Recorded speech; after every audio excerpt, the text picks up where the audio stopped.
because regardless of where you come from, where you go is the Right. thing. You're moving forward, and you can make a family, you can find people you love. And so I think the progressions Rey is making and the people she's meeting and the relationships she's making now are kind of more important than where she comes from. But that's just me. Do you have a All sense right, of you gotta back this up. what this is versus? All right, let me bring this up over here. I'm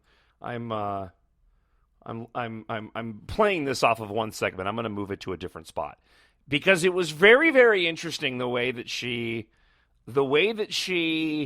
sort of couched her answer. Because that was a very good question that he asked. So she knew during episode 7 who Rey's parents are. Okay, so this is not like essentially something being left up to Rian Johnson. This has been established behind the scenes who Rey's parents are. Then he asks her a really, really good question, and that question is, does knowing who your parents are have any sort of bearing on your character? Let me see if I can cue this back up to the right place. Yes. You do? Yeah. When did you find out? When we were filming 7. Okay. And that helped inform the character a little bit? Okay. Did that help inform the character a little bit? Okay. Great question. Because basically it's asking, okay, what is the significance, therefore, of the parents and knowing who the parents are as you're crafting the character Rey? Really, really good question. Her response is a complete and total redirect. And what she does here, and I know of which I speak because I do this for a living and I interview people, she put in this basic pause while she tried to work out how she was going to craft. She's gotten really good. But make no mistake, she knew the answer, and it was probably yes, it did. But she also knew she couldn't answer that way because it would have lent itself to too much to giving away the answer. So let me go ahead and watch. I think the amazing thing about 7 is that Finn and Rey don't come from anywhere and they find a place. And so to me, it's funny that people think it's so important, because I guess it is, but I don't really think it is, because regardless of where you come from, where you go is the thing. You're moving forward, and you can make a family, you can find people you love. And so I think the progressions Rey is making and the people she's meeting and the relationships she's making now are kind of more important than where she comes from. But that's just me. Do you have a sense of tonally what this is versus episode 7 in terms of whether it's darker or whatever? I think it is darker. Is it? Yeah. And coming into your own Jedi powers, a little fun to kind of maybe get a little more Jedi action? I don't know if I am a Jedi. Okay, not I yet. don't think you are. I don't think I am. Okay. And also, we It's a had work this in debate progress. about whether Leia is, because she uses her Force powers. Right, she's got the Force. Just because she's not like, oh, I'm going on an adventure like Luke. Doesn't make her any less forceful. I feel like we could have this argument for hours. Okay, so the comment on the Jedi thing's pretty straightforward, by the way. She wouldn't be a Jedi, right? She's actually right. She actually has the background on that spot on. She wouldn't be a Jedi. The Jedi were very, very specific. Luke wasn't a Jedi, essentially, until the end of Return of the Jedi, right? I am now a Jedi, like my father before me. And that was only because, that's what I love about the original trilogy, is that they set up the rules in such a way before we had all these other rules involved that really, really made it easy to just sort of, you do this and you become this. Because in the prequel trilogy, and it's probably, sort of it's a larger issue of why people have a problem with the prequel trilogy, because they really kind of muddled the universe and brought in a lot of really interesting dynamics, but at the same time, it took away the simplicity of what the original trilogy did. The original trilogy was pretty straightforward. If you want to become when Luke is talking to Yoda on Dagobah before he disappears into the Force, Luke goes, so I am a Jedi. And Yoda's like, oh, right? No, you're not, dude. You're only going to be a Jedi when you face Vader again. I love that as a kid because it was very straightforward. You're going to have to face Vader again. Once you face Vader again, then you're a Jedi. And sure enough, it's what he does. He redeems himself. He doesn't kill Vader. Good side wins. Throws his lightsaber off to the side. I am a Jedi like my father before me, so be it, Jedi. Right? So simple. Wasn't so simple for Anakin Skywalker in the prequel trilogy. They had a lot more to go through, especially if you watch the cartoons. So, in reference to what Daisy said, no, she wouldn't be a Jedi. Why would she be a Jedi? Right? There's no Jedi Order. Okay, she can be trained in the Jedi arts. okay? Right? She can learn how to wield a lightsaber and throw stuff around with the Force, and she already knows how to do the Jedi mind trick, right? But she's not a Jedi. She's Force sensitive. So that makes all the sense in the world. All right, so let's reluctantly dive into the real nonsense here.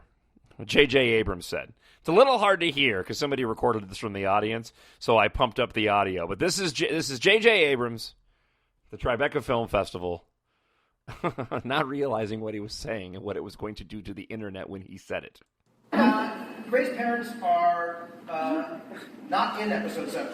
So I can't possibly, in this moment, tell you who they are, but I will say that it is, this is all I will say, it is something that Ray thinks about too.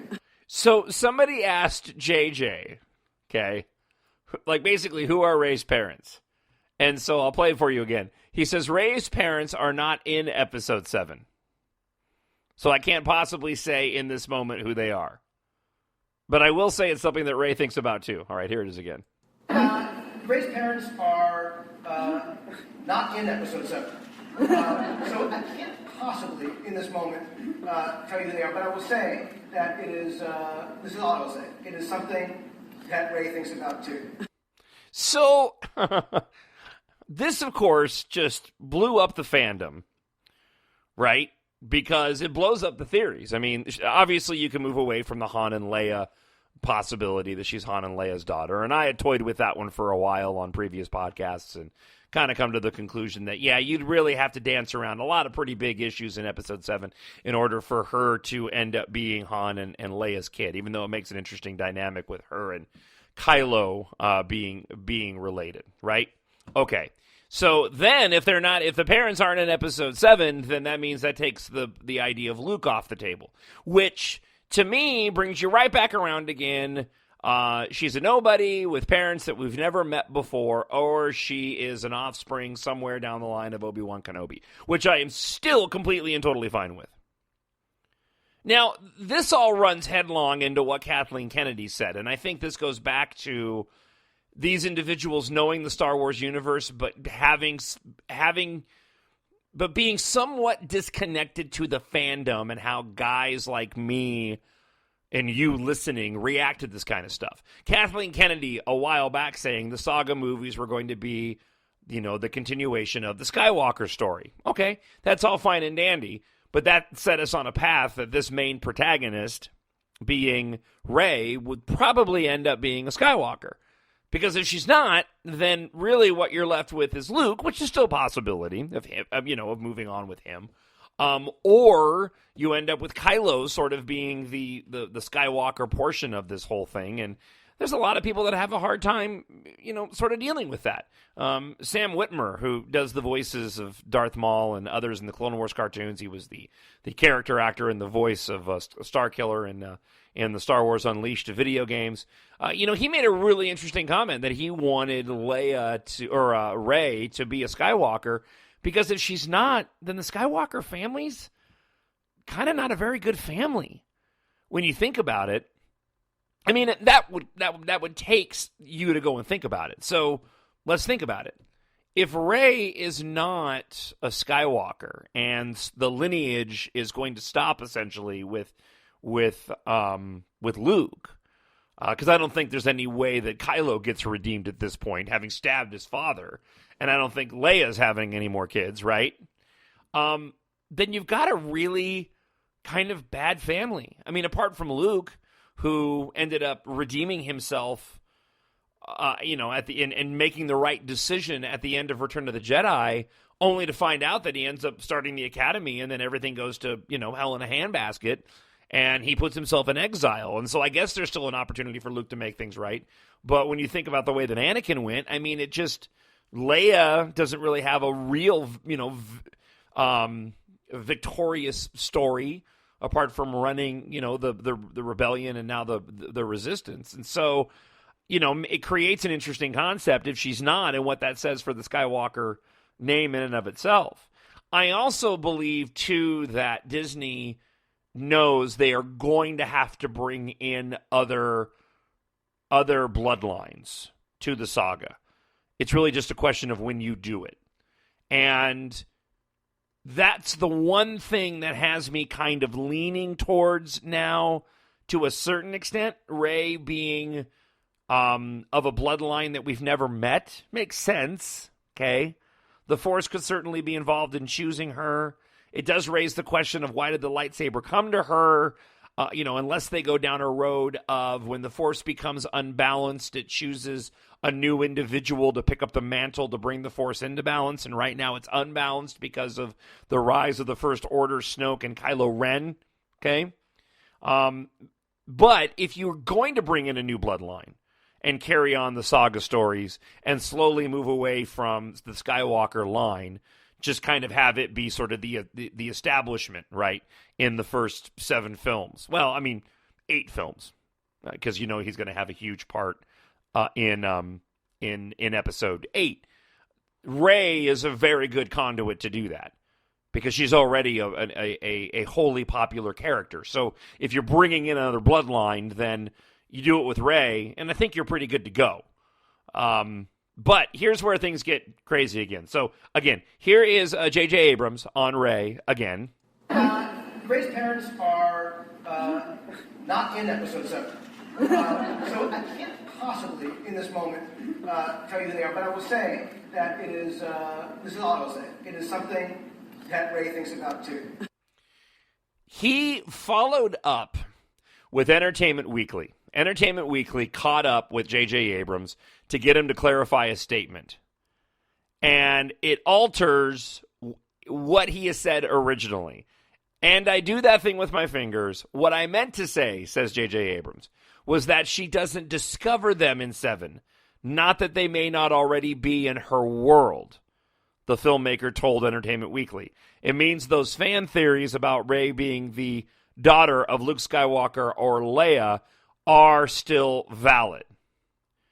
So Abrams reiterating that he knew who Rey's parents are, however, still remain tight-lipped about it. Again, I can't possibly say in this moment who they are, but I will say it's something that Rey thinks about too. He told the crowd originally.